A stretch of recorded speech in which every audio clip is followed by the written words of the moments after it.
esiteks noh, et kas nagu Gabriel suudetakse nagu maa külge nagu liimida täpselt, et ta ei hüppaks iga asja peale.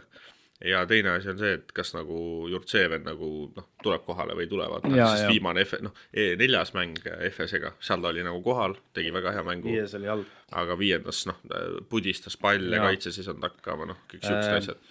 Okei, selles mõttes kui Lessort mängib ja ta nagu sa ütlesid, suudab efektiivselt 10 minti mängida, anda nagu Panale siis ütleme seda 10 väärtuslikku minutit.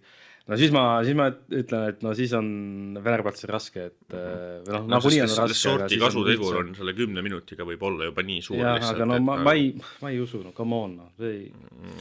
Jah, ootame ära, siis 2 nädalat on aega veel. Jah.